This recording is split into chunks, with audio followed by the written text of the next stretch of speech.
Hello everyone, कैसे हैं सभी? सभी बढ़िया है जी। चलिए आज के एडिटोरियल को डिस्कस कर लेते हैं फ्रेंड्स। आज तारीख 2 ऑफ दिस सितंबर है जी। और आज के एडिटोरियल को डिस्कस कर लेते हैं जी। आज के एडिटोरियल से जो भी वोकैबुलरी रहेगी, जो भी वर्ड्स इंपॉर्टेंट रहेंगे, उनको सीखेंगे हम लोग। उन वोकैबुलरीज के ऊपर बेसिक क्विज रहेगा, जो कंटेक्स्ट बेस्ड रहने लग गया जी। अभी कंटेक्स्ट बेस्ड का मतलब हो गया, जो भी वर्ड्स यूज होता है पैसेज में, वो पैसेज के अकॉर्डिंग ही आपको मीनिंग बताना है, उसका लिटरल मीनिंग नहीं बताना आपको जी। उसी एडिटोरियल को हम एनालिसिस करेंगे हमारी रीडिंग पर्पज से, हमारी कंप्रीहेंशन के पर्पज से। कुछ ग्रामर के कंसेप्ट रहेंगे या कुछ सीखने वाली चीजें रहेंगी जो हमारे एग्जाम्स के रेलेवेंट होंगी, तो वो भी सीखेंगे फ्रेंड्स। और उसी एनालिसिस के बेस पे, उसी एडिटोरियल के बेस पे कुछ मल्टीपल चॉइस क्वेश्चन रहेंगे, वो भी आपको करने हैं जी।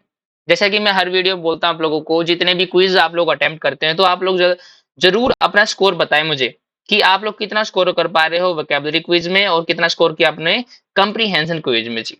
ठीक है फ्रेंड्स। और जितनी भी हम लोग वीडियो जो सेशन ले रहे हैं आप लोगों का एडिटोरियल एनालिसिस के बेस पे, वो सारी वीडियोज एसएससी के लिए, बैंकिंग के लिए, सीडीएस या एनडीए या यूपीएससी सभी एग्जाम्स के लिए रेलेवेंट है, बेनिफिशियल है जी।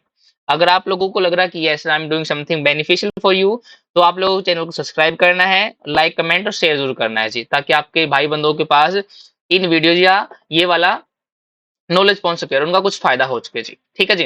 तो चलिए आज के एडिटोरियल को डिस्कस कर लेते हैं जी। पहले वोकैबुलरी सीखेंगे, उसके बाद डिस्कस करेंगे जी। तो पहले कुछ वर्ड सीख लेते हैं जो वोकैबुलरी एडिटोरियल के ऊपर बेस रहेगी। First word we have is find a way. मतलब रास्ते को ढूंढना। रास्ते को ढूंढने का मतलब होता है कोई आइडिया मिलना, कोई राह मिलना, कोई अपॉर्चुनिटी मिलना, वो तो find a way. To get an idea on how to achieve और डील विद समथिंग। कोई चीज प्राप्त होना, कुछ आइडिया दिमाग में आना कि कैसे कोई चीज डील करनी है, अचीव करनी है जी, वो फाइंड अ वे होता है जी। ठीक है, रास्ता ढूंढने की सेंस में यूज करते हैं फ्रेंड्स ये वाला फ्रेज। रिवाइव, रिवाइव का मतलब होता है पुनर्जीवित करना जी, उसके अंदर जान डाल देना। एक वर्ब के तरीके से काम करता है ये। रिस्टोर करना, रीविटलाइज करना, ये अच्छा वर्ड है डियर। रिन्यू, ब्रिंग बैक, ये सारे वर्ड अच्छे हैं जी। ठीक है जी। नेक्स्ट वर्ड एज ओल्ड, ये एडजेक्टिव के तरीके से काम करता है। एज ओल्ड का मतलब हो गया बहुत लंबे टाइम से जी। एज ओल्ड का मतलब बहुत लंबे टाइम से, ट्रेडिशनल जो चीजें होती है वो लंबे टाइम से होती है। लॉन्ग एस्टेब्लिश्ड भी हम लोग कह पाएंगे, लॉन्ग लास्टिंग या लॉन्ग स्टैंडिंग भी कह पाएंगे, हिस्टोरिक भी कह पाएंगे। जो एज ओल्ड होता है जी, जो लंबे टाइम से टिका हुआ है जी। वामथ, वर्ड क्या है जी? वामथ। ये तो वाम, वाम का मतलब गर्म होता है, और वामथ का मतलब होता है कि जिससे गर्मी मिले। गर्मी का मतलब हो गया डियर जिससे हमें खुशी मिले फ्रेंड्स। ठीक है जी। वामथ का मतलब होता है फ्रेंडलीनेस। बोन होम अच्छा वर्ड है डियर। ठीक है जी। जेन्युइनिटी, एफेबिलिटी, जिससे हम लोगों को अपनापन महसूस हो, वो होता है वामथ जी। ठीक है जी। आप लोगों ने जो वार्म वर्ड सुना होगा, ये वार्म वर्ड सुना होगा, वार्म वेलकम है। वार्म वेलकम करते हैं जी। तो वहां पे गरम वेलकम नहीं किया गया, वार्म का मतलब फ्रेंडली वेलकम किया फ्रेंड्स वहां पे। ठीक है, तो वार्म जो वर्ड है उसका मतलब फ्रेंडलीनेस के रूप में भी यूज करते हैं हम लोग। नेक्स्ट फ्रेज है टू दिस या दैट एंड, उस एंड तक या उस एंड तक, इसका मतलब उस रीजन के लिए जी, उस रीजन से जी। ठीक है जी। एक फ्रेज होता है कंजंक्शन के तरीके से, फ्रेज के तरीके से काम कर लेता है जी। सोट, सोट होता है हमारी सीख की सेकंड फॉर्म होती है सीख, सोट, सोट। सीख का मतलब क्या होता है फ्रेंड? ट्राई करना जी। लास्ट वीडियो में लास्ट वोकैब सीखी थी हम लोगों ने। ट्राई करना, एम करना, अटेम्प्ट करना या ऑब्टेन करना friends. Next word we have leap frog. Leap frog का मतलब होता है किसी भी चीज जो पहले नहीं थी, अब उसके ऊपर हावी हो जाना है, उसके लिए डिजायर करना या उसको पाने की पूरी कोशिश करना, वो होता है लीफ फ्रॉग। जैसे अगर वर्ड को तोड़े ना हम लोग, इसमें वर्ड में आएगा लीप, एक जगह फ्रॉग। आप लोग देखो, जैसे मान लो कोई अगर ये लीव है, ये कोई पत्ता है जी दोस्तों। ठीक है जी। और एक दूसरी जगह पत्ता है जी। तो लीफ फ्रॉग का जैसे मान लो अगर इसके ऊपर मान लो फ्रॉग बैठा है, मेंढक बैठा है, तो वो फटाक से इसके ऊपर मारेगा जंप जी। क्योंकि अब ये काम का नहीं रहा, अब काम का ये है, इसके ऊपर काम करना है जी। तो लीफ फ्रॉग का मतलब हो गया जो हमें फायदा दे सकती है, जो हमें कोई चीज दे सकती है, कोई अच्छी पोजीशन के ऊपर क्या करना, एडवांस करना, उसके ऊपर जंप करना, वो होता है लीफ फ्रॉग करना जी। ठीक है जी। मीनिंग देखो, जंप ओवर करना, इंप्रूव करना अपने आप को, एडवांस क्विकली करना टू हाई लेवल जो position from low level position. ठीक है जी। स्कीपिंग और पास ओवर करना, गेट पास करना ऑब्स्टेकल को, मतलब मुसीबतों से निपटते हुए अपने लक्ष्य की तरफ बढ़ना, वो भी लीफ फ्रॉग होता है फ्रेंड्स। ठीक है जी। स्ट्रेटेजिक पार्टनरशिप, स्ट्रेटेजिक पार्टनरशिप का मतलब हो गया अगर किसी बंदे के बीच में पार्टनरशिप है, इसका मतलब दोनों का फायदा है जी। वो कुछ और चीजें देख रहा है सामने वाले से, और ये बंदा कुछ और चीजें देख रहा है जी। जैसे मान लो अगर हम लोग किसी दूसरे देश से स्ट्रेटेजिक पार्टनरशिप कर रहे हैं, इसका मतलब वो चीजें कुछ ऐसी हैं जो हमारे पास है वो खरीदेगा, और कुछ चीजें उसके पास हैं ऐसी जो ऐसे हम लोग खरीद रहे हैं जी, तो वो स्ट्रेटेजिक पार्टनरशिप होती है जी।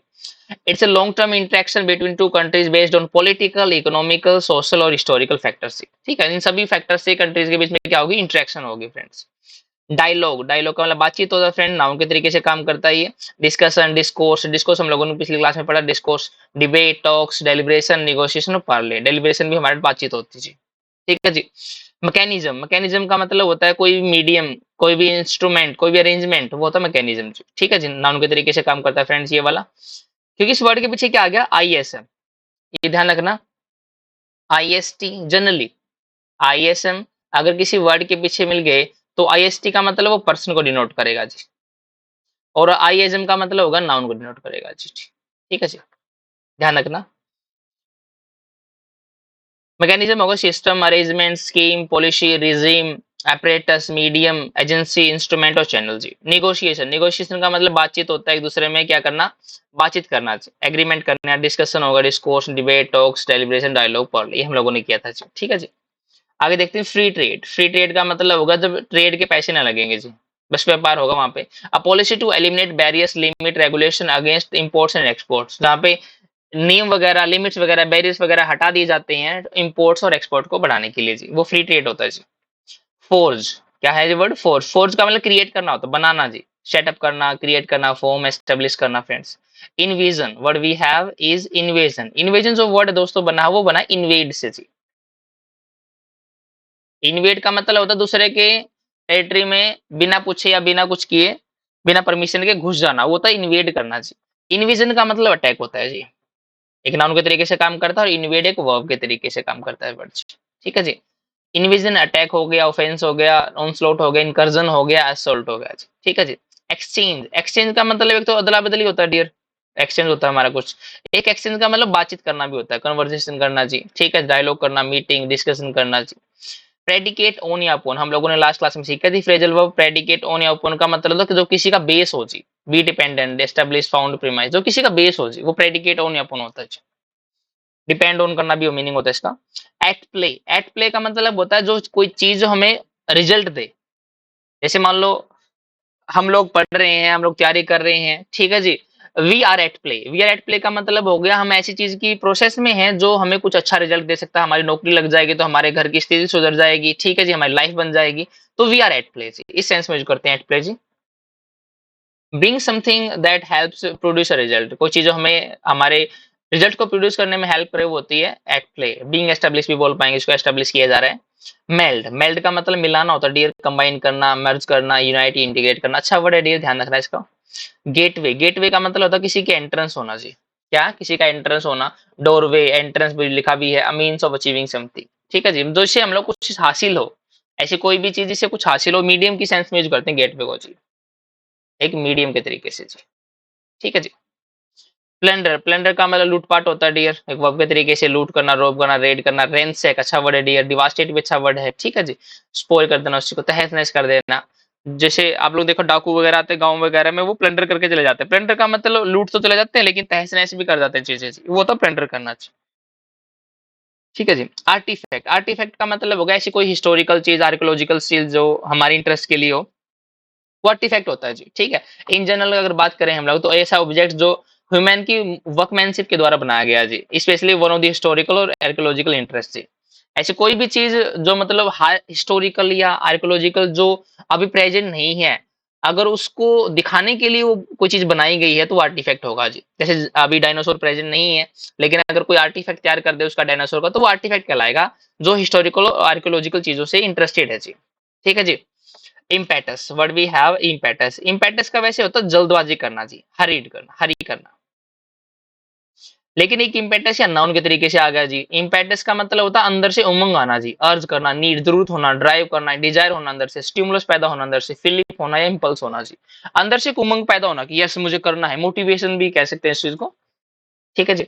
Outreach, word we have is outreach, noun के तरीके से काम करता है। आउटरीच का मतलब होगा उस चीज की रीचिंग आउट, कि उस चीज में इन्वॉल्वमेंट है जी, इन्वॉल्वमेंट लिखा भी डियर। आउटरीच का मतलब involvement, level of reaching out, activity, effort जी। ठीक है जी। ट्रबल स्पॉट, वर्ड क्या है जी, ट्रबल स्पॉट। स्पॉट का मतलब स्थान होता है, ऐसे स्थान जहाँ पे ट्रबल आती रहे, ऐसी जगह जहाँ पे ट्रबल आती रहती है उसको बोलते हैं ट्रबल स्पॉट जी। ठीक है जी। A place where trouble happens regularly, जहाँ पे ट्रबल होती रहती है जी, दिक्कतें होती रहती हैं जी, उसको बोलते हैं trouble spot. Next word we have is in depth. Word क्या है जी? In depth. इन डेप्थ का मतलब होता है कि उस बंदे के प्रति कृतज्ञ फील करना जी। एक एडजेक्टिव के तरीके से काम करता है फ्रेंड्स ये वाला। जैसे मान लो अगर आपने किसी को 100 रुपए दे दिए तो वो आपका इन डेप्थ है।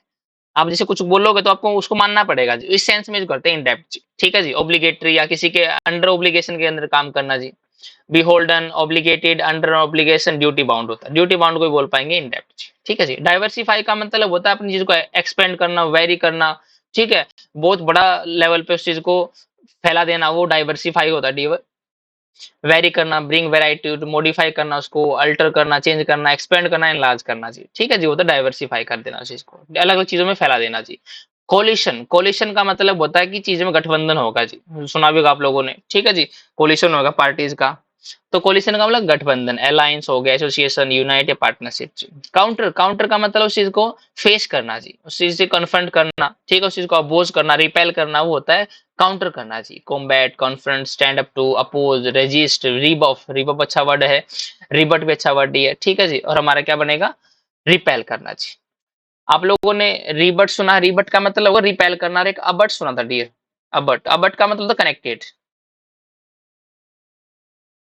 कनेक्टेड। ठीक है जी। कॉमन ग्राउंड का मतलब होता है जहाँ पे चीजें या इंटरेस्ट सभी के सेम होते हैं उस ग्राउंड पे जी, मतलब शेयर्ड ओपिनियंस, बिलीफ या इंटरेस्ट कह पाएंगे। गिवन का मतलब होता है जैसे एक तो वर्ब की थर्ड फॉर्म, पहली बात तो ये, और वर्ब की थर्ड फॉर्म होने के साथ किसका काम कर लेते हैं कई बार ये प्रीपोजिशन का जी। ठीक है जी। गिवन का मतलब तो कंसीडरिंग करते हुए, टेकन इनटू अकाउंट या बेयरिंग इन माइंड जी। तो गिवन आपको ध्यान रखना है। टेंशन, टेंशन का मतलब होता है कोई चीज परेशानी करने वाली, strain relation, strain, unease. In keeping with, in keeping with का मतलब तो in connection with, in line with होता है जी। कंसिस्टेंट विद, किसी के साथ साथ, in accordance with, in agreement with, in line with या कंपैटिबल विद। ठीक है जी। लोड, वर्ड क्या है जी? लोड। लोड का मतलब होता है किसी की प्रेज करना, और एक पड़ता है अपलोड। अपलोड का मीनिंग भी ये होता है जी। ठीक है जी। किसी की प्रेज करना, लोड को हो या अपलोड को हो जी। प्रेज करना, हेल करना, adore, glorify, honour, acclaim, applaud. Applaud लिखा भी दिया, ठीक है, ध्यान नहीं दिया। अक्लेम अच्छा वर्ड है, अपलोड अच्छा वर्ड है, अडोर अच्छा वर्ड है। ठीक है जी। लोड का मतलब किसी की प्रेज करना जी। एक ये होता है यूलोजी, अगर आपने सुना हो तो यूलोजी।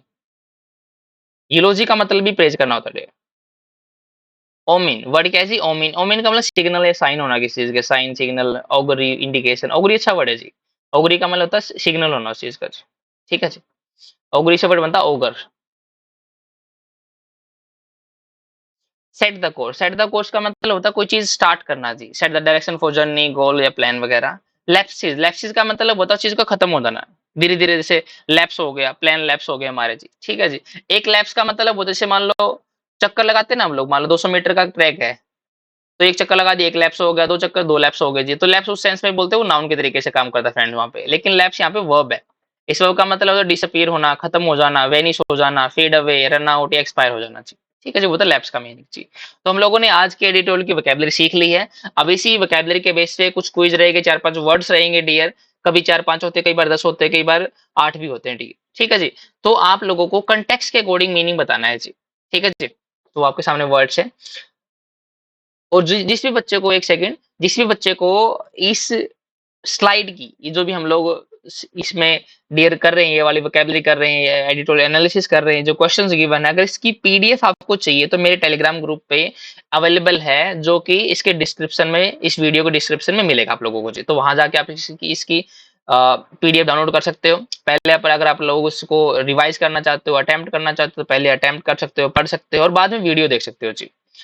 मतलब दुगना आपको फायदा होगा इस चीज का जी। ठीक है जी। तो चलिए, फर्स्ट क्वेश्चन हमारे सामने है, what is a synonym for bilateral in the context of international relations. ये बताना है कि इंटरनेशनल रिलेशन में जिस तरीके से हम लोग काम करते हैं फ्रेंड्स, उसका मीनिंग बताना है कि बाइलेटरल का मीनिंग क्या होगा जी। ठीक है जी। यस। देखो, बाई का मतलब पहली बात तो दो है, दो। लेटरल का मतलब साइड, दो साइड से जुड़ा हुआ। मल्टी, मल्टी हो सकता है। यूनि, यूनि का मतलब वन होता है डियर, नहीं होगा। सिंगुलर, इंडिविजुअल, ये दोनों का मतलब एक ही होता है डियर। ठीक, आंसर क्या बनेगा? मल्टीलेटरल बनेगा जी। नेक्स्ट क्वेश्चन है फोर्ज। फोर्ज का मतलब बताना है What is synonym for forge as used in the passage regarding establishing connections between India and Greece? ठीक है जी, इन दोनों के बीच में कनेक्शन एस्टेब्लिश करने के लिए जो वर्ड फोर्स यूज होता है उसका मतलब क्या था जी? ठीक है जी। अबैंडन का मतलब छोड़ देना, नहीं छोड़ना नहीं होगा। क्रिएट करना हो सकता है डियर इसका। डिस्ट्रॉय करना नहीं होगा, इग्नोर करना नहीं होगा। आंसर क्या है? क्रिएट करना। बहुत इजी वर्ड था डियर ये वाला। नेक्स्ट वर्ड है डाइवर्सिफाई। वर्ड क्या है जी? डाइवर्सिफाई। ठीक है जी। मतलब सिंपल ये वर्ड्स देने का मतलब ये है कि आप लोगों को थोड़ा सा एलिमिनेशन मेथड है कि किस तरीके से वर्ड्स को यूज हुआ है जो वहां पे। ठीक है जी। डाइवर्सिफाई का मतलब होता है अलग चीज में एक्सपेंड करना जी। यूनिफाई का मतलब जोड़ना होगा, जोड़ना नहीं जी इसका मतलब। ब्रोडन हो सकता है कि फैलाना, एनलार्ज करना, तो ब्रोडन का मतलब एनलार्ज करना जी।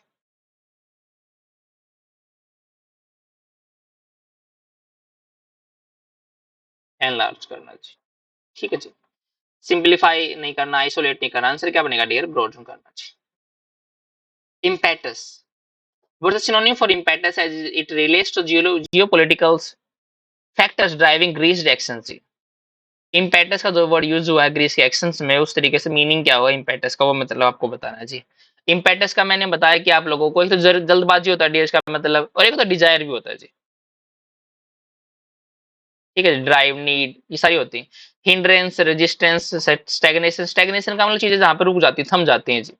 डायलेमा भी एक इसका हमारा सिनोनिम है जी। हिंड्रेंस का मतलब रुकावट पैदा होना। आंसर क्या बनेगा? एनकरेजमेंट बनेगा, मोटिवेशन है जी। ठीक है जी। नेक्स्ट वर्ड है लोडिंग। जिस तरीके से ऑप्शन लिखे डियर बहुत इजी है, क्या बनेगा? अपलोडिंग बनेगा। क्रिटिसाइज करना नहीं होगा, इग्नोर करना नहीं होगा, अंडरमाइन करना नहीं होगा। अंडरमाइन का मतलब किसी को वीक बनाना, टू वीकन। वीकन। ठीक है जी। तो आज हम लोगों ने 5 वर्ड सीखे। 5 बहुत इजी थे, बच्चों वाले नर्सरी लेवल के क्वेश्चन है डियर। ठीक है, 5 के 5 आपके मार्क्स आने चाहिए। फिर भी जितने भी आप लोगों के मार्क्स आ रहे हैं तो आपको जरूर कमेंट करना फ्रेंड्स। तो चलिए हम आज के एडिटोरियल को डिस्कस कर लेते हैं जी। किस चीज के बेस पे हमारा एडिटोरियल है उसको पढ़ना स्टार्ट करेंगे जी। ठीक है। आज के एडिटोरियल का नाम है ओल्ड टाइज। वर्ड क्या जी? Old ties. टाइज का मतलब गठबंधन, ओल्ड का मतलब पुराना। पुराने गठबंधन के बारे में बात की है। किसके ऊपर है? On the Indian Greece bilateral relationship. जो इंडिया और ग्रीस की जो बायलेटरल रिलेशनशिप है, जो पुरानी है, मतलब नई नहीं है, ये पुराने रिलेशनशिप इन दोनों की, उसके ऊपर बात की गई पूरे आर्टिकल में। ठीक है जी, इसी को हम पढ़ेंगे। और इसमें कुछ अगर सीखने वाला होगा, ग्रामर के परस्पेक्टिव से कुछ बताने वाला होगा, तो आपको नोट करना कॉपी में जी। ठीक है जी। तो चलिए पढ़ना स्टार्ट करते हैं friends. India and Greece are finding new ways to revive an age old relationship. जो इंडिया ग्रीस दोनों कंट्रीज हैं, एक नया तरीका ढूंढ रही है, एक नई रास्ते ढूंढ रही हैं। क्या करने के लिए? रिवाइव करने के लिए। रिवाइव का मतलब पुनर्जीवित करने के लिए, स्ट्रेंथन करने के लिए अपनी एज ओल्ड रिलेशनशिप, जो बहुत पुरानी रिलेशनशिप उसको रिवाइव करने के लिए जी। ठीक है जी। Speaking after a bilateral meeting with Greece prime minister Kyriakos Mitsotakis last week, Prime Minister Narendra Modi highlighted that Greece-India bilateral relations have neither been diminished or nor has the warmth decreased despite no Indian Prime Minister having visited Greece 1983। ये कह रहा है कि speaking after, speaking मतलब किसी के बोलने के बाद, किसी के बाद बात करने से, एक बायलेटरल मीटिंग हुई थी ग्रीस के प्राइम मिनिस्टर की और प्राइम मिनिस्टर के मोदी की जी। ठीक है जी। मोदी की और क्रियाकोस जो हमारा ग्रीस का प्राइम मिनिस्टर है उसकी मीटिंग हुई थी। उसके बाद ये चीज स्पीकिंग करती है, बातचीत करती है या हाईलाइट करती है कि जो इंडिया और ग्रीस के जो बायलेटरल रिलेशंस हैं, हैव नीदर बीन डिमिनिश, ना तो वो खत्म हुए हैं और ना ही नोर हैज द वार्मथ डिक्रीज, ना ही उनके अंदर की वार्मथ डिक्रीज हुई है, ना ही उनके अंदर की जो दोस्ताना है, जो फ्रेंडलीनेस है, वो डिक्रीज हुई है। डिस्पाइट, किसके बावजूद? किसके बावजूद? No Indian prime minister having visited Greece since 1983। कि हम लोगों 1983 से आज तक 2023 तक 20 साल, 20 साल तो क्या कहेंगे, 4 डिकेड, 40 साल कह पाएंगे डियर, 40 साल तक हम लोगों ने विजिट नहीं किया ग्रीस को, लेकिन फिर भी हमारी जो रिलेशन है वो डिमिनिश नहीं हुई, ना ही हमारे अंदर की दोस्ताना खत्म हुआ डियर। ठीक है। However, the absence of high-level contract has meant a lack of close strategic ties in the way India has with other nearby countries in Europe such as France whatever ये नाम है जी। ठीक है, ये कह रहा है कि हाउएवर, हालांकि क्या हुआ है कि जो absence of high level contract has meant a lack of close strategic tie, कि हालांकि हमारी जो एब्सेंस है कि हम लोग नहीं बना पा रहे हाई लेवल कॉन्ट्रैक्ट किसके साथ? ग्रीस के साथ। इसका मतलब है कि वो क्लोज स्ट्रेटेजिक टाई नहीं बन पा रही हमारी जी। मतलब बातचीत कम है, जैसे हमें काम नहीं पड़ रहा ग्रीस से जी, तो हमें बातचीत कम कर पा रहे हैं, तो इसकी वजह से लैक है, कमी आई थोड़ी सी। इन द वे, उस तरीके से जिस जिस तरीके से इंडिया का अलग दूसरी कंट्रीज से क्या है रिलेशंस है, स्ट्रेटेजिक टाइज हैं, किसके, फ्रेंच के साथ, स्पेन के साथ, इटली, साइप्रस के साथ जी, उस तरीके से ग्रीस के साथ अभी तक नहीं हुए जी। ठीक है, इसी कारण आप लोग समझ सकते हो कि शायद ग्रीस हमारा दोस्त नहीं रहा है, ऐसा ठीक है, ऐसा बिल्कुल नहीं है जी। To that end to that end का मतलब हो गया, अगर इस हद तक बात करेंगे हम लोग तो मिस्टर मोदी जो विजिट है विच केम शॉर्टली, जो अभी अभी आई है, अभी अभी हुई है, आफ्टर मित्सोताकी री इलेक्शन इन जून, जो री इलेक्शन हुआ मतलब ये बंदा दोबारा प्राइम मिनिस्टर बनाया, तो इसके बाद मोदी ने विजिट किया है ग्रीस को। Short to leap frog ties, short का मतलब ट्राई करना, कोशिश करना, क्या करने की, लीफ फ्रॉग टाइज को दोबारा रिवाइव करने की, टाइज को दोबारा स्ट्रेंथन करने की, टाइज को दोबारा एक बड़े मुकाम पर पहुंचाने के लिए क्या है, इन्होंने ट्राई किया है जी, किसी ने, नरेंद्र मोदी जी ने। ठीक है जी। India and Greece agreed to establish a strategic partnership and announce plans for a dialogue mechanism between their national security advisor, apart from plans for skilled migration and mobility partnership, as well as cooperation to complete negotiation for India European union free trade negotiation on connectivity partnership. बहुत बड़ा sentence है ये, ठीक है जी। बहुत सारे बच्चे कह रहे हैं कि सर ये जो इतने बड़े बड़े सेंटेंसेस आते हैं इनको हम कैसे मतलब अलग अलग पार्ट में लेके आएंगे जी, ठीक, कैसे इनको हम लोग पोस्टमार्टम करेंगे जी। तो मैं एक दो वीडियो जरूर हफ्ते में लाया करूंगा डियर, जिससे हम लोग एक एडिटोरियल को जरूर हम लोग हर एक वर्ड का पार्ट ऑफ स्पीच पता करेंगे जी। ठीक है जी। तो वो वीडियो आएंगी, पहले मुझे आपका बेस क्लियर करना पड़ेगा, तो एक दो वीडियो मैं वो डालूंगा जिससे आप लोगों पार्ट ऑफ स्पीच की आइडेंटिफिकेशन क्लियर हो जाए आप लोगों को जी। ठीक है जी। इसमें क्या कह रहे हैं, इंडिया जो ग्रीस है दोनों ने एग्री कर लिया है क्या करने के लिए, एस्टेब्लिश करने के लिए स्ट्रेटेजिक पार्टनरशिप। स्ट्रेटेजिक का मतलब हो गया कि दोनों का फायदा हो जिसमें, एंड अनाउंस, अनाउंस किया प्लान्स को, किसके लिए, डायलॉग, एक ये बातचीत करेंगे किसके ऊपर, डायलॉग मैकेनिज्म की, किस तरीके से बातचीत करेंगे, between their national security advisor, के नेशनल सिक्योरिटी एडवाइजर इनके साथ रहेंगे, apart from plan for a skilled migration की, एक तो स्किल्ड माइग्रेशन की कि अगर हमारे पास कोई स्किल्ड वर्कर है तो आपके यहाँ पे काम करेगा, या आपके अगर यहाँ पे कोई बंदा है काम करने वाला तो हमारे यहाँ पे काम कर सकता है, वो स्किल्ड माइग्रेशन बोलते हैं डियर उसको। ठीक है। And mobility partnership, mobility partnership का मतलब होगी मोबाइल, मोबाइल का मतलब आवाजाही बन सकती है जी, ठीक है, वर्कर यहाँ से वहां से यहाँ आ सकते हैं, पार्टनरशिप इस तरीके से करेंगे हम लोग। एज वेल एज कोऑपरेशन दिखाएंगे कि क्या करने के लिए, कंप्लीट करने के लिए निगोशिएशन, जो हमारे गठबंधन जो हमारी बातचीत हुई उनको क्या करने के लिए, कंप्लीट करने के लिए, for India European union free trade negotiation on connectivity partnership, जो हमारी कनेक्टिविटी पार्टनरशिप जो यूरोपियन यूनियन के साथ हुई है फ्री ट्रेड नेगोशिएशन की, कि कोई भी बैरियर नहीं होगा, कोई भी रेगुलेशंस नहीं रहेंगी, ठीक है जी, कोई भी लॉज वगैरह नहीं होंगे, उसके ऊपर भी क्या करना, हमें कंप्लीट करना कोऑपरेशन को जी। ठीक है जी। कि जैसे हम लोग इटली के साथ काम करते हैं, फ्रांस के साथ करते हैं, साइप्रस के साथ, स्पेन के साथ, उसी तरीके से हम किसके साथ काम भी करेंगे, ग्रीस के साथ जी। फ्री ट्रेड नेगोशिएशन बोलते हैं डीरेस को। while while connectivity between two countries was forced by Alexander invasion in 326 before Christ era जी। यहाँ पे कह रहा है कि जो कनेक्टिविटी थी दो कंट्रीज के बीच में जो क्रिएट की गई थी किसके द्वारा, अलेक्जेंडर के इन्वेजन, जो अलेक्जेंडर ने अटैक किया था इंडिया के ऊपर 326 बीसी में। एक्सचेंज का मतलब जो बातचीत हुई, जो डायलॉग्स हुए हैं, now have been mainly predicate on, वो किसके ऊपर डिपेंड कर रहे हैं डियर, टूरिज्म के ऊपर। जितनी भी बातचीत हुई सिर्फ किसके बारे में बातचीत हुई, टूरिज्म के ऊपर, ट्रेड को लेकर एंड माइग्रेशन ऑफ लेबर को लेकर, without a more comprehensive bilateral strategy at play. Without का मतलब होगा ऐसा नहीं कि कोई कंप्रेहेंसिव बहुत बड़े लेवल की स्ट्रेटजी हम लोगों को अभी क्रिएट करनी है, बनाई जा रही नहीं, हम लोगों को सिर्फ किसके ऊपर बातचीत रही, टूरिज्म को कैसे प्रमोट करना है, ट्रेड को कैसे बढ़ाना है, और माइग्रेशन ऑफ लेबर को लेकर ज्यादा बातचीत रही वहां पे जी। ठीक है जी। फिर क्या करें, speaking speaking to Greek newspaper, कौन सा है, काथी मेरिनी, ये नाम है ग्रीक न्यूज़पेपर का dear. Mister Modi hope that India's ambition to become a global manufacturing hub could now be melded with Greece aspirations to become a economic gateway to the EU.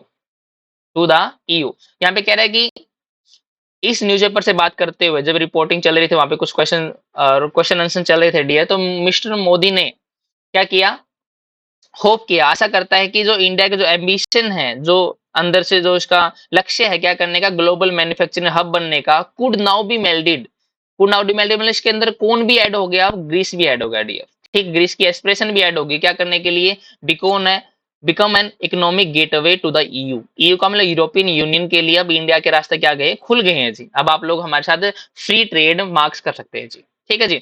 यहाँ पे सीखना क्या dear हम लोगों को, देखो यहाँ पे क्या लिखा, मिस्टर मोदी होप। अब आप लोगों ने सुना होगी जो क्लोजेज होती हैं जी, एक तो सेंटेंस होता है, थोड़ा सा बता देता हूँ आप लोगों को। एक क्लोजियत होती है और एक होती है फ्रेजेस जी। ठीक है जी। सेंटेंस क्लोजेस फ्रेजेस, फ्रेजेस का मतलब होगा एक ऐसा ग्रुप ऑफ वर्ड्स जिसमें सब्जेक्ट वर्ब रिलेशन ना हो जाए। ठीक है जी। ऐसा ग्रुप ऑफ वर्ड जिसमें एक हमारे पास सब्जेक्ट हो और एक वर्ब हो जी। एक सब्जेक्ट हो एक वर्ब हो जी। ठीक है जी। सॉरी। तो तीनों के तीनों का डेफिनेशन आपको ध्यान रखनी है। फ्रेज हम उस ग्रुप ऑफ वर्ड्स को बोलते हैं इसमें सब्जेक्ट और वर्ब का रिलेशन फॉलो नहीं होता डी। किसी भी ग्रुप को बोल पाएंगे। अ बॉय एक फ्रेज हमारा, ए गुड बॉय एक फ्रेज है जी। ठीक है, हाईली गुड बॉय एक फ्रेज हमारा जी। ठीक है जी। क्लोज क्या होता है? सेंटेंस का वो हिस्सा जिसमें एक सब्जेक्ट और एक वर्ब हो, वो हमें क्लोज कहलाएगा जी। और सेंटेंस का मतलब हो गया जिसमें सब्जेक्ट और वर्ब होते हैं जी। ठीक है जी। अब आप लोगों ने सेंटेंस की टाइप सीखी होंगी, सिंपल सेंटेंस, कॉम्प्लेक्स सेंटेंस और कंपाउंड सेंटेंस। ठीक है जी, सिंपल, कंपाउंड, कॉम्प्लेक्स। और ये जो हमारे कंपाउंड सेंटेंसेज होते हैं इनमें जो कंजंक्शन फॉलो होते हैं वो होते हैं fan voice, FANBOYAS, BOYS। Compound sentence वो होते हैं जिनको जोड़ा जाता है, जिनमें दो क्लोजेज को फैन बॉयज कंजंक्शन जोड़ा जाए, वो होती है कंपाउंड सेंटेंस। इन कंजंक्शन के अलावा जितने भी कंजंक्शन होते हैं वो हमारे बनाए सारे कॉम्प्लेक्स सेंटेंसेज है। फोन फैन बॉयज का मतलब क्या होता है? फॉर, एंड, नोर, बट, और, येट, सो। अगर कंजंक्शन ये वाले आ गए इसका मतलब जो सेंटेंस बनेगा वो कंपाउंड बनेगा, अदरवाइज क्या बनेगा डियर? कॉम्प्लेक्स बनेगा। तो यहाँ पे जो कंजंक्शन आ रही है दैट आया यहाँ पे, दैट का मतलब कॉम्प्लेक्स सेंटेंस है। कॉम्प्लेक्स सेंटेंस की जो मेन क्लोज है ये वाली, इसका मतलब टेंस कौन सा? यहाँ पे वर्ब की सेकंड फॉर्म का मतलब पास्ट टेंस है। तो ये बात ध्यान रखना, अगर कॉम्प्लेक्स सेंटेंस हो और मेन क्लोज पास्ट टेंस में हो तो सबऑर्डिनेट क्लोज भी कौन से टेंस में आएगी डियर? पास्ट टेंस में ही आएगी। ये बात ध्यान रखनी है बस आप लोगों को, क्योंकि कुड यूज किया है यहाँ पे, कुड का मतलब कैन का पास्ट होता है। ठीक है जी। तो एक बार दोबारा बोलता हूं, अगर कॉम्प्लेक्स सेंटेंस हो और मेन क्लोज पास्ट टेंस में आए तो सबऑर्डिनेट क्लोज बाय डिफॉल्ट कहां पे यूज करनी पड़ेगी? पास्ट टेंस में। बहुत बार एरर एरर हमारे एग्जाम्स में आए इसके ऊपर बेस। ठीक है जी। आगे बढ़ते हैं। क्या कह रहा है? इन एडिशन, अगर थोड़ा सा और जोड़ के बात करें इसको, India and Greece one splendour by colonial powers have also held discussions on the restoration of artifacts। अगर इसमें थोड़ी सी बात को जोड़े तो इंडिया और ग्रीस दोनों के ऊपर क्या है? लूटा गया था इसको colonial पावर्स के द्वारा। हैव ऑल्सो हेल्ड डिस्कशन, कि इनकी बातचीत भी हुई है किसके ऊपर? On the restoration of artefact. Artefact का मतलब हो गया जो किसी जमाने में इनके पास हुआ करता था और किसी colonial पावर ने लूट लिया गया, तो उनको क्या करने की बात है? रिस्टोर करने की, उनको वापस लाने की बात भी की गई है। ठीक है जी। दे may find common cause in pushing legislation through UNESCO to help restore some of their historical property। They may find, find का मतलब शायद वो फाइंड कर सकते हैं, पता लगा सकते हैं कॉमन कॉज को, एक कॉमन रीजन का। क्या करने के? जो एक लेजिस्लेशन बनाएगा, कानून बनाने पे मजबूर करेगा किसको? यूनेस्को को, कि वो क्या करे?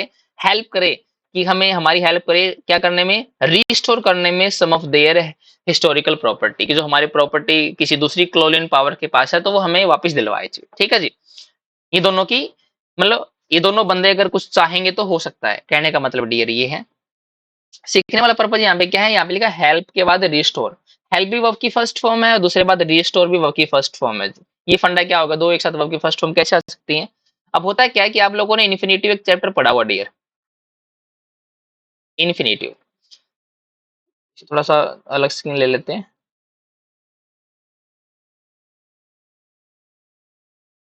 यस, आप लोगों ने चैप्टर पढ़ा हुआ इन्फिनेटिव जी। इन्फिनेटिव क्या होता है? नॉन फाइनेटिव वर्ब्स होती हैं जो सब्जेक्ट और टेंस के अकॉर्डिंग चेंज नहीं होती जी। ठीक है जी। इन्फिनेटिव दो टाइप के थे हमारे, एक तो to infinitive, to plus verb की फर्स्ट फॉर्म, और एक बे इन्फिनेटिव था वर्ब की फर्स्ट फॉर्म जी। ठीक है जी। तो हम लोगों ने ये सीखे थे जी। तो बे इन्फिनेटिव के लिए कुछ वर्ब्स थी, जैसे लेट आ गया, ठीक है, बिड आ गया, नोटिस आ गया, वॉच आ गया, ठीक है जी, मेक आ गया, और ठीक है एक हमारी वर्ब आ गई हेल्प आ गया। तो एटसेट्रा ऐसी बहुत सारी वर्ब थी जिनके बाद हम लोग क्या है वर्ब की फर्स्ट फॉर्म यूज करते हैं बे इन्फिनेटिव। रीजन होता है इसका, बाकी हम सीखेंगे नॉन फाइनेटिव वर्ब्स में कि क्या रीजन होता है, क्यों वर्ब की फर्स्ट फॉर्म आती है, टू प्लस वी वन क्यों नहीं आता, उसके अलग अलग रीजन है जी। जैसे मैंने एक सेंटेंस लिखा, he made me to do this. होता क्या है? ये मेड वर्ब की सेकंड फॉर्म आ गई डियर, ही सब्जेक्ट आ गया, मी ऑब्जेक्ट आ गया जी। यहाँ पे हम लोगों ने टू डू यूज किया डी, to do non finitive verb है यहाँ पे, और दिस इसका वर्ब क्या है डियर? ऑब्जेक्ट है यहाँ पे। थोड़ा रीजन बता देता हूँ आप लोगों को। होता क्या है, जो ये टू डू है ना, ये जो रिलेशन है ये किसके लिए आया डियर, मी के लिए आया या ही के लिए आया है? कहने का मतलब करने वाला कौन है, ही है या मी है? ऑब्वियस सी बात सर, मी करेगा। अगर ये फ्रेज मी के लिए आ गया जो कि ऑब्जेक्ट है, तो क्या बोल देते हैं इसको हम लोग, ऑब्जेक्ट कॉम्प्लीमेंट बोल देते हैं जी। क्या बोल देते हैं इसको, ऑब्जेक्ट कॉम्प्लीमेंट। तो ये बात ध्यान रखना, अगर वर्ब की फॉर्म सेंटेंस में ऑब्जेक्ट कॉम्प्लीमेंट का काम करती है तो उसको हमेशा बेयर फॉर्म में यूज करना पड़ता है। तो मैं यहाँ पे क्या करना पड़ेगा डियर, इसको हटाना पड़ेगा जी। ठीक है जी, हमें क्या लिखना पड़ेगा यहाँ पे, do. He made me do this work, same फंडा इन्हीं के साथ है जी। ठीक है, जैसे मैंने एक सेंटेंस लिखा, let me to do this, same फंडा है जी। अब मी ऑब्जेक्ट आ गया, लेट हमारी वर्ब होगी डियर। अब टू डू कौन करेगा, मी करेगा। अगर मी है, मी के लिए आ गया तो क्या बनेगा डियर, ऑब्जेक्ट कॉम्प्लीमेंट। और मैंने कहा कि अगर कोई वर्ब की फॉर्म ऑब्जेक्ट कॉम्प्लीमेंट बनती है तो हमेशा क्या क्या काम करेगी डियर, वो बेयर इंफिनिटिव का। तो हमें लिखना पड़ेगा लेट मी डू दिस जी। ठीक है जी, सेम फंडा हमारा हेल्प के साथ होता है, लेकिन हेल्प हम लोग कई बार यूज कर लेते हैं टू के साथ जी, जो कि ब्लेंडर हो जाता है डियर वहां पे। जैसे मैंने एक सेंटेंस लिखा डियर यहाँ पे, थर्ड वाला, they helped me to solve the question.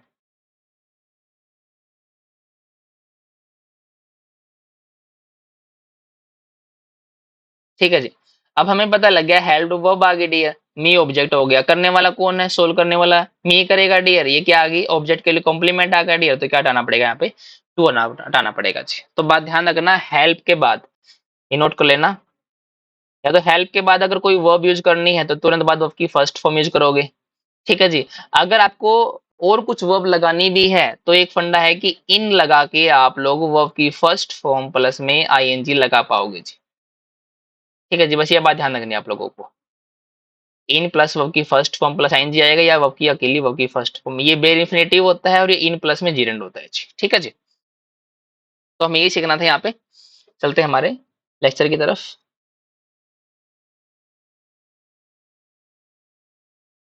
Yes, क्या कह रहा है आगे, their strategic ties have a strong political impetus as well जी। मतलब जो उनकी स्ट्रेटेजिक टाइज हैं, जो आपस में बातचीत हुई है, उनके बातचीत में क्या है, एक स्ट्रॉन्ग पॉलिटिकल इम्पेटस भी है, पॉलिटिकल क्या डिजायर भी आएगी, एक दूसरे से वो मिलना भी चाहते हैं, कि उनकी जरूरत भी है जी वो। ठीक है जी, as well mister Modi outreach comes as Greece which has overcome several years as an economic trouble sport and once over in debt to Chinese investment seeks to diversify its options जी। यहाँ पे क्या कह रहा है, मिस्टर मोदीज आउटरीच कम्स, ये जो outreach है, जो इनका जो फैलाव है, जो ये बात करना है, ये तब आया, कब आया, एज तब जब ग्रीस, ग्रीस के बाद कोमा लगा डियर, और कोमा के बाद विच लगा, इसका मतलब एक्स्ट्रा इन्फॉर्मेशन है। और ये एक्स्ट्रा इन्फॉर्मेशन कहां तक है, विच से लेकर इन्वेस्टमेंट तक है जी। ये एक्स्ट्रा इन्फॉर्मेशन टोटली किसके लिए आई डियर, ग्रीस के लिए आ गई है। मतलब वो ग्रीस जो हैज ओवरकम सेवरल ईयर्स, जिसने बहुत सारे सालों से क्या किया, ओवरकम किया है, सहा है, क्या इसका, as an economic trouble spot, जहां पे इकोनॉमी में दिक्कत बहुत आई है, यहाँ पे आती जाती रहती थी, इकोनॉमी में दिखते हैं जी, वो जगह है ये ग्रीस। एंड वो ग्रीस जिसने वंस ओवर इन डेप्ट टू चाइनीज इन्वेस्टमेंट, जहां पे चाइनीज की इन्वेस्टमेंट इतनी ज्यादा हो गई थी कि कर्जे तले आ गया था जी। ठीक है जी, उस ग्रीस के बारे में बात कर रहे हैं। तो जो जो मोदी की आउटरीच आई है तब आई है जब ग्रीस क्या कर रहा है, ट्राई कर रहा है, क्या करने की ट्राई कर रहा है, टू डाइवर्सिफाई इट्स ऑप्शन, अपने ऑप्शन को बहुत बड़े पैमाने पे फैलाना चाह रहा है, कि यस हम भी ट्रेड करना चाह रहे हैं दूसरों से। तब मोदी ने बात की है। ठीक है जी, in Greece strengthened ties with Israel and Cyprus in what is seen as a coalition to counter Turkey, India might fight some common ground। यहाँ पे कह रहा है जो ग्रीस के अगर स्ट्रेंथन करनी है हमें टाइज में, तो विद इजराइल और साइप्रस के साथ, यहाँ पे लगा हमारा क्या है, स्पेस आ गया डियर। ठीक है, यहाँ पे इन आ गया और यहाँ पे क्या आ गया डियर, तुर्की तक। ये जो हमारे दो हाइफन है डियर, इनके बीच की जो इन्फॉर्मेशन होती है वो भी हमेशा एक्स्ट्रा इन्फॉर्मेशन रहती है डियर। दोबारा पढ़ते हैं इसको, इन ग्रीस स्ट्रेंथन टाइज, जो ग्रीस की जो टाइज को स्ट्रेंथन करने की बात की है किसके साथ, इजराइल और साइप्रस के साथ, in what is seen as a coalition to counter Turkey, जो तुर्की को काउंटर करने के लिए की है। जैसे मान लो तुर्की को अगर हमें मतलब क्या करना, फेस करना है, उसको कॉम्बैट करना है, काउंटर करना है, तो ग्रीस ने अपने टाइज को बढ़ा दिया किसके साथ, इजराइल एंड साइप्रस के साथ। ठीक है जी, वो देखा गया है कि इजराइल और साइप्रस से ज्यादा बातचीत करने लग गया है कौन, ग्रीस, किसको काउंटर करने के लिए, तुर्की को काउंटर करने के लिए जी। ठीक है, इसका मतलब फिर क्या आगे कह रहा है, India might find some common ground. India जो है वो क्या है, दोनों को कॉमन ग्राउंड फाइंड कर ले, क्योंकि तुर्की भी हमारा दोस्त है और ग्रीस भी हमारा दोस्त है जी, ठीक है। Given Delhi Ankara tension over Turkey's role in the OIC and over Kashmir, क्योंकि उस चीज को भी हमें मद्देनजर रखना है, कंसीडर करना है दिल्ली अंकारा को। अंकारा का मतलब ग्रीस की जो कैपिटल है डियर, इनकी जो टेंशन है किसके ऊपर, ओआईसी और ओवर कश्मीर के ऊपर, जो कश्मीर इशू है ओआईसी जो हमारी प्रॉब्लम है डियर, उसके ऊपर जो भी इनकी टेंशन है उस चीज को भी कंसीडर करना है और एक कॉमन ग्राउंड हमें क्या करना, क्रिएट करना फ्रेंड्स, ठीक है जी। आगे क्या कह रहे हैं, in addition India and Greece once ancient maritime powers, जो इंडिया और ग्रीस जो एक टाइम पे अपने मैरीटाइम पावर सही थी, ठीक है जी, जिनकी नेवी में बहुत बड़ी पावर थी, ये दोनों क्या करते हैं, फेस कंसर्न, इन्होंने चिंताएं क्या है फेस की है over the maintenance of maritime security in keeping with international laws. इन्होंने दिखते बहुत क्या है फेस की है, जब इंटरनेशनल लॉज से है इनको क्या करना पड़ा, ओबे करना, मानना पड़ा जी। कहने का मतलब होगा जब ये अपनी नेवी को क्या करने और स्ट्रॉन्ग बनाने की कोशिश करते तो इंटरनेशनल लॉज आ जाता है कि ऐसा आप ऐसा नहीं कर सकते, आप पनडुब्बी नहीं बना सकते, ये नहीं बना सकते, तो इन्होंने बहुत सारी दिक्कतें फेस की हैं मैरीटाइम में सिक्योरिटी को अपग्रेड करने में जी, ठीक है जी। Mister Mitsotakis is referred, इन्होंने रेफर किया to the common interest that bind the eastern Mediterranean and Indo Pacific region. इस बंदे ने क्या किया, रेफर किया किसको, कि कॉमन करना पड़ेगा हम लोगों को, क्या कॉमन करना पड़ेगा, कि कॉमन इंटरेस्ट दिखाने पड़ेंगे, वो इंटरेस्ट जो हमें जोड़ के रखेंगे, किसमें जोड़ के रखेंगे, किसको, ईस्टर्न मेडिटेरियन को, इंडो पैसिफिक रीजन को। कहने का मतलब इन दोनों देशों को क्या करके रखेंगे, जोड़ के रखेंगे जी, ठीक है जी। सीखने वाली बात यहाँ पे क्या है डियर, जो दैट यूज किया हम लोगों ने और दैट के बाद वर्ब की फर्स्ट फॉर्म आ गई डियर। अगर वर्ब की फर्स्ट फॉर्म के बाद दैट हो, विच हो, हु हो या वो हो या हुम हो, मैं लिख देता हूँ डियर, हु हो, हुम हो, विच हो या दैट हो, अगर वर्ब की फर्स्ट फॉर्म या किसी भी वर्ब से पहले ये वाले वर्ड होंगे तो कहने का मतलब समझ लेना ये रिलेटिव प्रोनाउन होते हैं जी। क्या होते हैं, रिलेटिव प्रोनाउन। और रिलेटिव प्रोनाउन का काम क्या होता है, अपने से पहले आने वाले एंटीसीडेंट को आगे आने वाली वर्ब से क्या करना, रिलेट करना। इसका मतलब जो आगे आने वाली वर्ब है उसका सब्जेक्ट जो होता है ना वो एंटीसीडेंट होता है जी। अगर एंटीसीडेंट सिंगुलर है तो वर्ब सिंगुलर, अगर एंटीसीडेंट प्लूरल तो वर्ब क्या आएगी डियर, प्लूरल आएगी जी, ठीक है जी। जैसे मैंने कहा the boys who has played well are of my class, वो मेरी क्लास की है जी, ठीक है जी। अब यहाँ पे क्या है, जो हु हम लोगों ने यूज किया डियर, वो रिलेटिव प्रोनाउन है। रिलेटिव प्रोनाउन का काम क्या होता है, अपने से पहले वाले एंटीसीडेंट को आगे आने वाली वर्ब से क्या करना, रिलेट करना डियर। ये बॉय सिंगुलर है, प्लूरल है, प्लूरल है तो आगे आने वाली वर्ब भी क्या आएगा डियर, प्लूरल, तो यहाँ पे हैव यूज करना पड़ेगा जी। तो सेम करना है यहाँ पे, इंटरेस्ट प्लूरल है तो हमें यहाँ पे बाइंड यूज करनी पड़ेगी, ठीक है जी। तो ये फंडा ध्यान रखना है रिलेटिव प्रोनाउन वाला जी। आगे क्या कह रहे हैं, लोडिंग, इन्होंने प्रेज भी किया, तारीफ भी की, लैंडिंग ऑफ चंद्रयान 3, किसने, ग्रीस ने। ही सेड, उसने बोला है कि इट शोड फेवरेबल ओमिन्स, ये मतलब फेवरेबल जो हमारे फायदे के कुछ साइन दिखा रहा है for the relationship between the most populous democracy, कि हम लोग एक मोस्ट पॉपुलस डेमोक्रेसी से क्या है रिलेशन बनाने जा रहे हैं और ये हमारे लिए फेवरेबल फायदे की बात है। एंड द फर्स्ट डेमोक्रेसी, और पहली डेमोक्रेसी इंडिया ही था। suggesting that both countries use the favorable winds to set the course for more cooperation without allowing another 4 decades to lapse। यहाँ पे कह रहा है कि इसी को सजेस्ट भी किया उन्होंने कि यार 40 साल हो गए आप लोग मिले नहीं, लेकिन अगर आप आए हो तो ऐसा मत करना कि एक बार आ गए 40 साल बाद फिर आओगे जी। इन्होंने सजेस्ट किया कि बोथ कंट्रीज को क्या करना पड़ेगा, यूज करना पड़ेगा फेवरेबल विंड्स को। फेवरेबल का मतलब हो गया अगर आप हमारा कुछ फायदा कर सकते हो तो आप फायदा कीजिए और हम आपका कुछ फायदा कर सकते हो तो हम आपका फायदा करेंगे जी। हम ये जो फेवरेबल विंड्स है इनका यूज करने के लिए कि हमें सेट करना नए कोर्स को, एक नए नए जीवन की हमें शुरुआत करनी है, फॉर मोर कोऑपरेशन, हमें और कोऑपरेशन में बढ़ाना पड़ेगा। विदाउट अलाउिंग, ऐसा नहीं कि आप 40 साल बाद फिर आओ जी, ऐसा नहीं कि अनदर 4 decades टू लैप्स कि आप 40 साल फिर रुक जाओ जी, ठीक है जी। तो आज का एडिटोरियल था, बड़ा अच्छा एडिटोरियल था, पढ़ने में मजा आया डियर, ठीक है जी। दोनों बंदों के आपसी बातचीत के बारे में पता लगा। तो अब इसके बेस पे जो क्विज रहेगा डियर वो सीखने वाले हम लोग, और आप लोग स्कोर बताना अपना कितना कि आप लोगों ने स्कोर किया जी। अच्छे क्वेश्चन रहेंगे। मैंने अब की बार क्या किया है कि क्वेश्चंस की टाइप को लिखा है कि वो फैक्चुअल बेस है, इन्फ्रेंस बेस है, ओपिनियन बेस है या थीम बेस है जी, ठीक है जी। आप लोग ऊपर उसकी टाइप को पढ़ना कि किस टाइप का क्वेश्चन है और उसके बाद आंसर करना फ्रेंड्स, ठीक है जी। आपको 10 सेकंड मिलेंगे क्वेश्चन का आंसर करने के लिए, तो take your time. First question आपकी स्क्रीन पे ये रहा, पूरे 2000 करोड़ रुपए के लिए जी। मल्टीपल चॉइस क्वेश्चन है, फैक्चुअल बेस। फैक्चुअल बेस आपको बताना पड़ेगा डियर।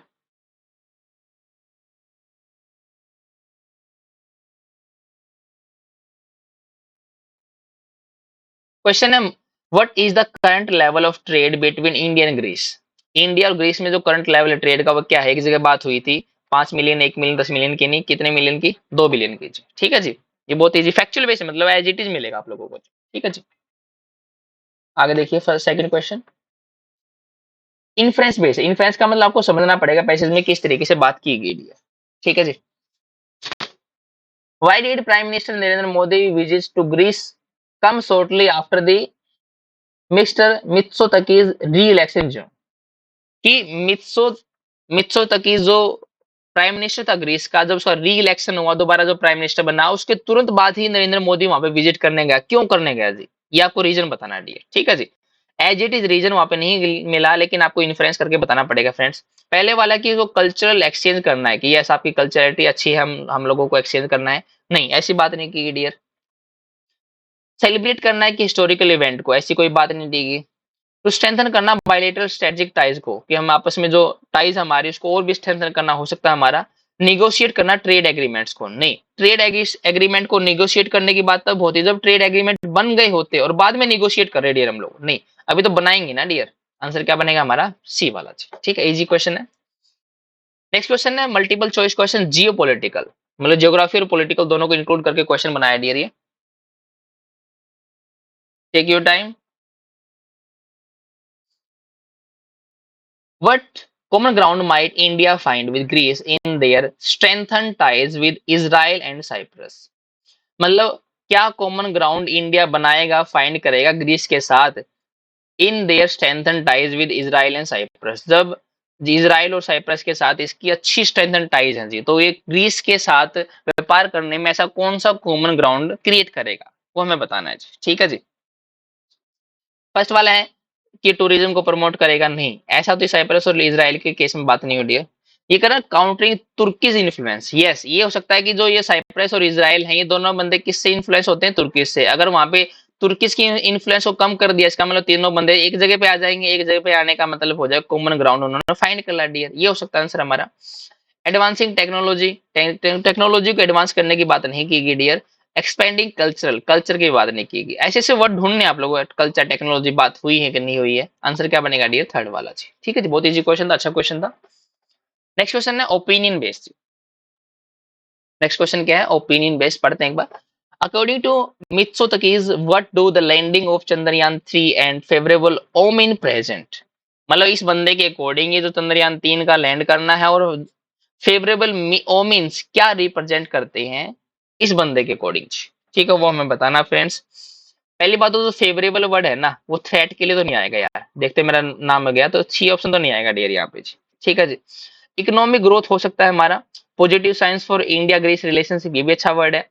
इंडिया की dominance in Indo Pacific region, नहीं ये तो दूर तक तो कोई चांस नहीं जी।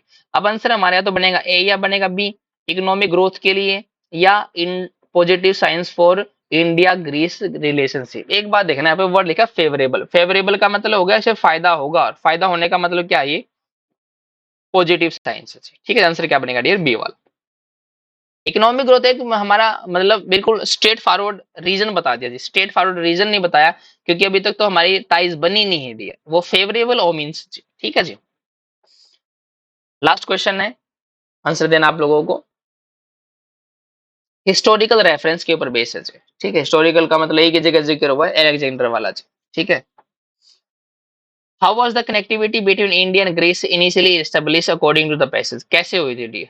ठीक, अलेक्जेंडर देख लो कहाँ पे, यूरोपियन पावर्स नहीं भैया, एग्रीमेंट नहीं हुआ, अलेक्जेंडर का इन्वेजन हुआ था। आंसर क्या बनेगा डियर? बी वाला जी। ठीक है जी, आंसर बनेगा बी। बहुत इजी क्वेश्चन था डियर। ऐसे ही आप लोगों के सामने अलग अलग टाइप से क्वेश्चन आने स्टार्ट हो जाएंगे आज से।